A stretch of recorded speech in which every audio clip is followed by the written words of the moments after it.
साम्राज्य, सामान्यांचा असामान्य आवाज। बोगस ग्रामसभा दाखवून बियर बारला ना हरकत प्रमाणपत्र देणाऱ्या मोहोळ तालुक्यातील येणकी ग्रामपंचायतीचे सरपंच पोपट केशव जाधव यांना विभागीय आयुक्त चंद्रकांत पुलकुंडवार यांनी थेट सरपंच व सदस्य पदावरून हकालपट्टी केली।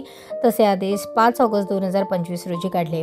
विभागीय आयुक्तांनी या सरपंचाला घरी बसवल्याने हा मोहोळ तालुक्यातील प्रस्थापित नेत्यांना एक प्रकारचा धक्का मानला जात आहे।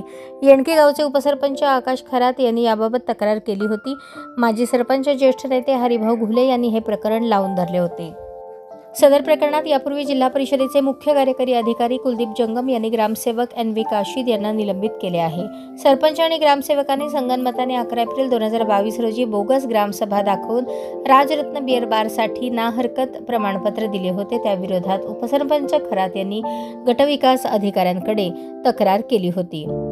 या प्रकरणात ग्रामपंचायतीने ग्रामसभा ठराव, ग्रामसभा अजेंडा, ग्रामसभा उपस्थिती पत्रक, ग्रामसभा दवंडी रजिस्टर हे प्रत्येक वर्षी नवीन तयार करणे, ग्रामसभाबाबतचे व्हिडिओ चित्रीकरण करावे असे निर्देश असताना 11 एप्रिल 2022 रोजीच्या ग्रामसभेचे व्हिडिओ चित्रीकरण न करणे शिस्तभंगाच्या कारवाईस पात्र असल्याचे कारण पुढे करत जिल्हा परिषदेचे मुख्य कार्यकारी अधिकारी ग्रामसेवक काशीद यांना निलंबित केले होते। सरपंच जाधव यांच्या विरुद्धचे प्रकरण विभागीय आयुक्त यांच्यासमोर चालून त्यांनी 5 ऑगस्ट रोजी या प्रकरणात निकाल दिला आणि त्यांना निलंबित केले। या निकालानंतर हरिभाऊ घुले यांनी समाधान व्यक्त केले असून श्री जकराया यांनीच या प्रकरणात न्याय दिल्याची भावना व्यक्त केली।